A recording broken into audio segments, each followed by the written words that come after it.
Ruben Amorim tem um segredo para o sucesso? Malta, vamos despachar isto que eu tenho um avião para apanhar bem cedo amanhã, senhores. É muito cedo ainda para esta piada, vou guardar para mais tarde. Okay? Ruben Amorim foi o último a entrar no palco da festa do Sporting, no Marquês de Pombal, no domingo à noite, e arrancou o discurso com uma piada.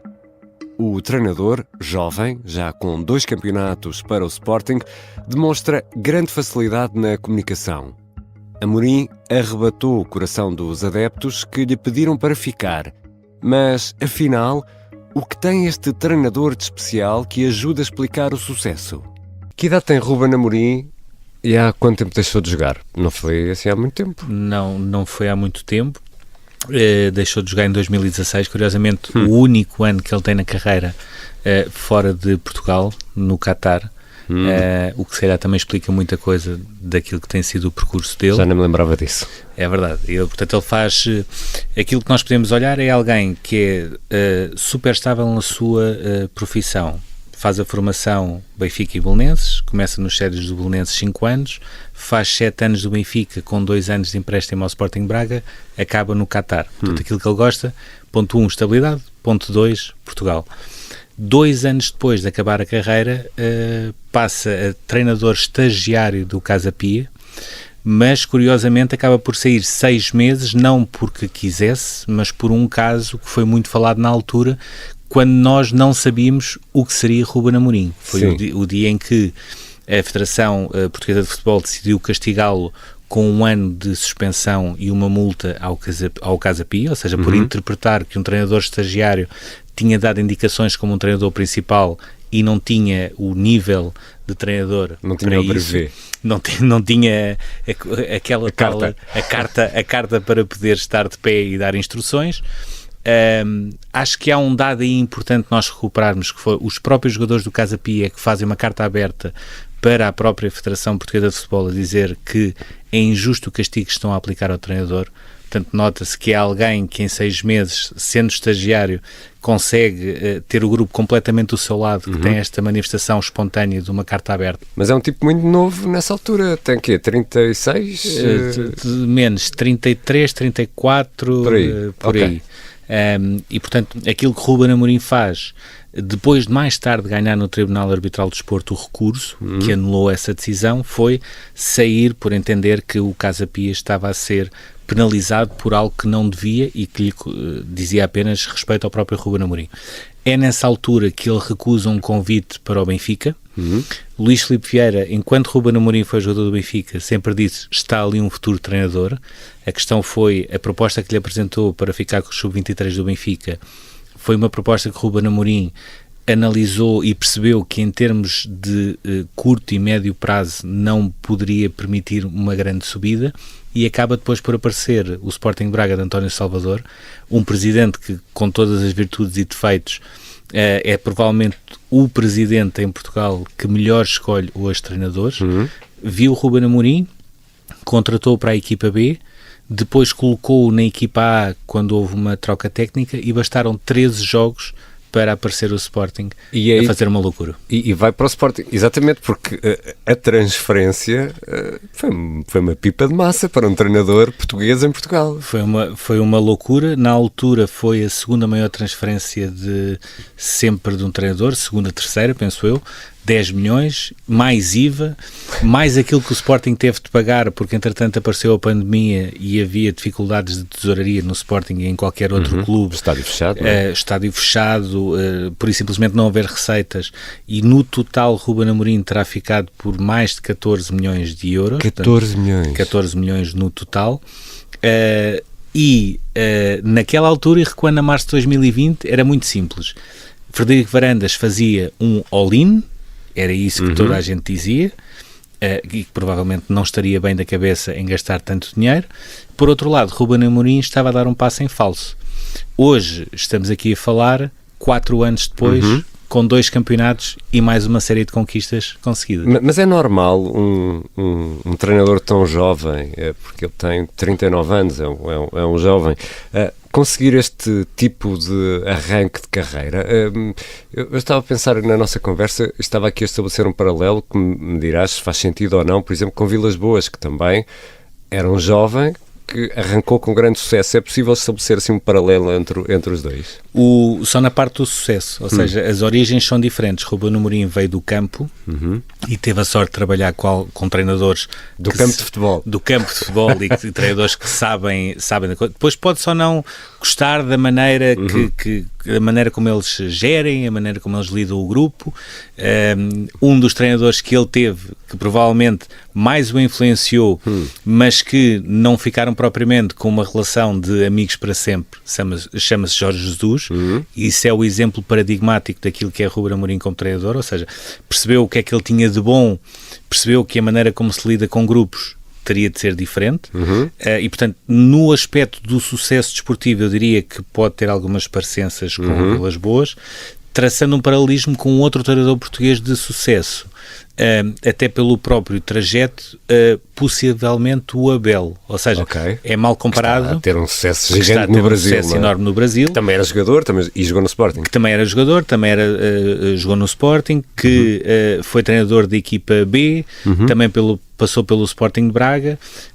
Que quando vai para o Brasil toda a gente diz que ele é maluco, até porque era impossível igualar aquilo que Jorge Jesus tinha feito, porque não mais um treinador português conseguiria ter sucesso no Brasil, e de repente é de longe o melhor treinador da América do Sul. Só para esclarecer, portanto, e Vilas Boas não tem essa experiência de campo, é alguém que é formado mais na ciência, é isso? Sim, Vilas Boas era completamente doente por futebol, teve essa vantagem de morar no prédio de Bobby Robson, e isso depois abriu-lhe várias portas, trabalhou com José Mourinho de perto, mas nunca foi jogador de futebol, apesar de tudo isso é diferente. E Ruben Amorim identifica-se com alguma escola de jogo em particular? Eu acho que Ruben Amorim sempre tentou criar a sua escola e a sua identidade e ideia de jogo. Tem uma referência clara, que é José Mourinho, num aspecto em específico, que é como é que durante a semana e durante um microciclo se consegue preparar uma equipa que tem uma identidade e uma ideia de jogo definida para encaixar no adversário que terá pela frente. E aqui, Mourinho é a grande referência de Ruben Amorim.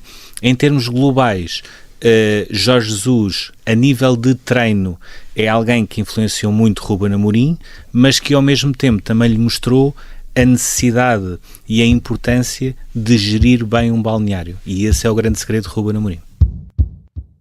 Num treino de futebol, cabem quantos treinos? O que é que se treina num treino de futebol? O que é aquele trabalho? Cabe tudo e mais alguma coisa, dependendo também da semana. Isto é importante, ponto prévio, depende da semana, para eu te dizer o que é que eles andam a fazer. Porque estavas a falar do método de Jesus, portanto... Não, e depois tens outra coisa, que é a densidade competitiva é tão grande que muitas vezes planear um jogo é por e simplesmente recuperar fisicamente os jogadores. Já lá vamos ao calendário, mas o que é que eles fazem? Ou seja, fazem treino físico com bola, portanto acabou aquela coisa de andarem a correr nos pinhais, como havia há 30 anos. Portanto, fazem treino físico com bola, trabalham muito a parte tática, cada vez mais a bola parada também é um aspecto importante, e cada vez mais também em termos de treino se trabalha por setor. Ou seja, trabalhar o setor defensivo, trabalhar o setor ofensivo e depois encaixar as peças, também muitas vezes mediante o adversário que se tem pela frente. Mas trabalham separadamente no campo? Por exemplo, está a defesa a treinar, está os médios a treinar? Às vezes acontece, há sempre uns que trabalham sempre à parte, claro, que é os guarda-redes. Claro. Os guarda-redes vão sempre, aliás, quando estive agora a última vez no Centro de Estágios da Roma, achei piada porque os guarda-redes já têm mesmo um espaço só para eles. Sim, porque tudo o que é relva ali ao pé da baliza, as chuteiras estragam aquilo tudo. Claro. Portanto, eles agora até têm um espaço mesmo só para eles. Portanto, os guarda-redes é um mundo à parte, sendo que normalmente agora as equipas técnicas de clubes grandes até têm 2 treinadores de guarda-redes para facilitar até a nível de exercícios, e depois depende da unidade de treino e daquilo que é pretendido, mas os setores podem estar a treinar de uma forma separada e depois ficarem juntos, podem começar a trabalhar juntos e depois treinar de uma forma separada. Portanto, tudo isso depende sempre de quais são os objetivos que existem para cada microciclo e qual é o adversário que existe pela frente. E depois há o calendário. não é? O calendário que estavas a falar. Sim, é um calendário terrível porque cada vez há mais jogos e cada vez os jogos são mais intensos. E é tudo olhado de forma minuciosa, ou seja, Sim, daqui a 6 meses vamos ter o jogo A ou o B, portanto é preciso preparar, já, começar a pensar já nisso? Sim, é tudo planeado a breve, médio prazo, sendo que a maior inovação, e isso não tem a ver com o Ruben Amorim ao Sporting, é globalmente, a maior inovação tem a ver com a capacidade que os clubes têm, através de um gabinete de performance de alto rendimento, perceberem qual é a disponibilidade que um jogador tem para um jogo e qual é a probabilidade ou não que tem de ter uma lesão muscular. Ou seja, estes gabinetes de performance não conseguem evitar que tu tenhas um problema traumático num jogo ou num treino, mas conseguem prever qual é a percentagem de possibilidade de haver uma lesão muscular mediante o estado físico e muscular de cada um dos jogadores. São aqueles coletes pretos que os jogadores trazem. Tem um chip nas costas. Tem um chip.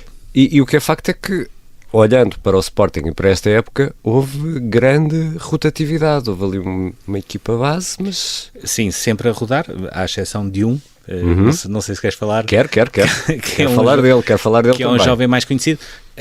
Houve sempre grande rotatividade com uma vantagem, que é a partir do momento em que o calendário começou a ficar menos denso com a eliminação do Sporting da Liga Europa, Ruben Amorim conseguiu começar a trabalhar especificamente para cada um dos jogos. O grande segredo da melhoria do Sporting nos últimos jogos não tem propriamente a ver com o momento, com o entusiasmo, com a fase... Tem a ver com a capacidade e com a possibilidade de poder treinar para determinado jogo e escolher jogador A ou jogador B mediante as características que se pretendia no Sporting e também nos adversários. E essa é uma decisão dele, Ruben Amorim. Sim, isso é sempre uma decisão dele com uma nuance. Em termos de amarelos, salvo algumas exceções, o Ullmann, por exemplo, foi alguma exceção, Ruben Amorim nunca está muito preocupado com quem está em risco de ser castigado. E se estiver castigado, em vez de estar a lamentar um problema, vai sempre encontrar uma solução. Porquê? Porque tem dias para isso.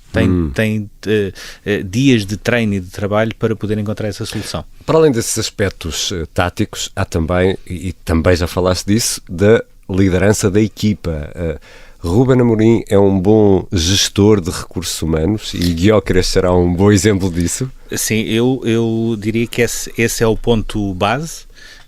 Ruben Amorim tem o dom da palavra e Ruben Amorim podia fazer o que quisesse com esse dom da palavra. Se Ruben Amorim quisesse ser político, ele era político. Se Ruben Amorim quisesse liderar uma empresa, ele liderava uma empresa.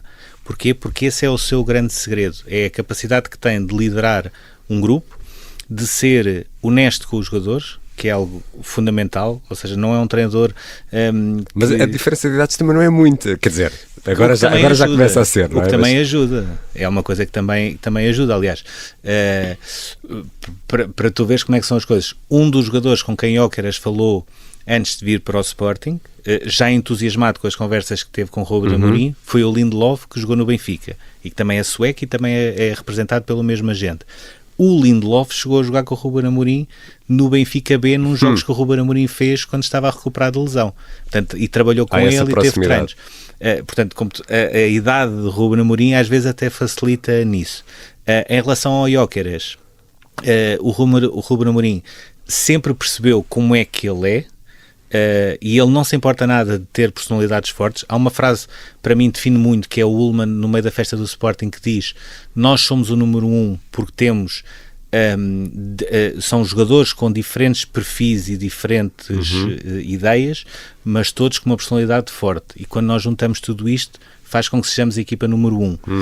Ruben Amorim não se importa nada. Mas também de ter pode ser um caldeirão, não é? Não, porque, por exemplo, ele sabe, um exemplo prático, ele sabe que o Diomande e o Gyökeres juntos são super competitivos. Se ele puder evitar que eles estejam um contra o outro no treino, ele vai evitar. Mas não quer perder essas características que eles têm, porque é isso que depois faz a diferença em campo, é essa competitividade. E o Gyökeres foi um bocadinho isso. Ou seja, o Gyökeres só é colocado no banco, como aconteceu no Dragão, por exemplo, que é um jogo decisivo, o Ruben Amorim não tem problema nenhum, quando existe de facto indicação por parte do gabinete de performance e de alto rendimento de que o problema pode ser algo que se corre o risco de se agravar se voltar a fazer 90 minutos.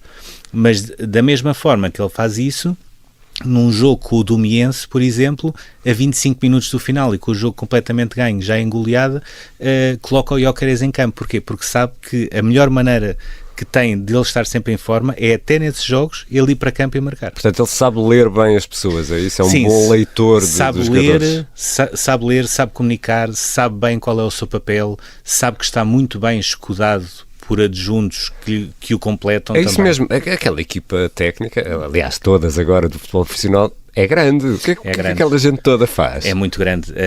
Há quem trabalhe mais a parte defensiva, mais a parte ofensiva, as bolas paradas, cada vez mais a parte da observação é fundamental, ou seja, tu tens 3 pessoas que estão a analisar aquilo que tu fazes num jogo e aquilo que é expectável que um adversário faça contra ti num jogo, e só aí já é uma equipa grande. Depois tens a parte do scouting também, tens os fisiologistas, que são unidades fundamentais. Isto são jogadores de 72 em 72 horas, têm de estar prontos para estar a competir ao mais alto nível, e os jogos são cada vez mais intensos. Tens a parte do gabinete de alto rendimento e performance. Tens depois a escolha dos jogadores, o scouting, que é cada vez mais uma rede mais desenvolvida, e quando olhamos para a formação já estamos a olhar para miúdos que basta darem um toque na bola, 6, 7 anos, e tu tens de perceber que é aquele ali é que vai ser bom. Se vale a pena ou não. Porque senão outros já vão contratá-lo com essa idade. E portanto é muita gente. E Ruben Amorim tem 2 vantagens. Não se importa nada de delegar essas funções para pessoas nas quais tem confiança ilimitada, porque é muito fiel e sabe que também são fiel a ele próprio.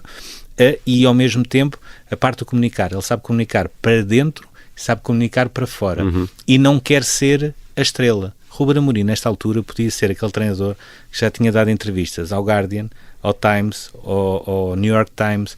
Ele podia ter dado as entrevistas que quiser, e eu estou a escolher isto não é por acaso. Ele podia ter dado estas entrevistas todas se quisesse. Não quer. Porquê? Porque sabe que o mais importante nesta altura é fazer o caminho e ser ele a decidir os seus passos até em termos de comunicação.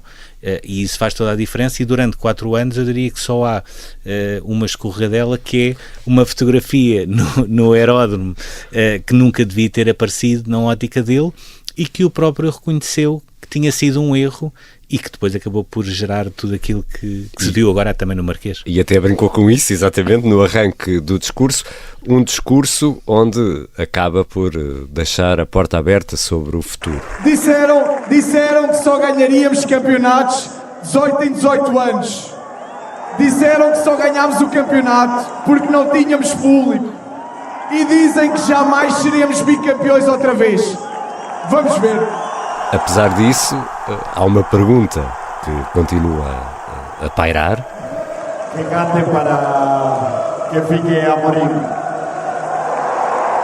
E o capitão do Sporting, Sebastião Coates, que falou imediatamente antes de Ruben Amorim, e perante aquelas largas dezenas de milhares de pessoas que estavam no Marquês de Pombal na noite de domingo, pediu aos adeptos para pedirem a Ruben Amorim que fique, ou seja, é o capitão da equipa a dizer, por favor, peçam ao treinador para ficar. Paulinho, que é o roupeiro, uma figura mítica do Sporting, também disse numa entrevista, já disse que Gyökeres e Ruben Amorim ficam, portanto, fica tudo. Será que ficam mesmo?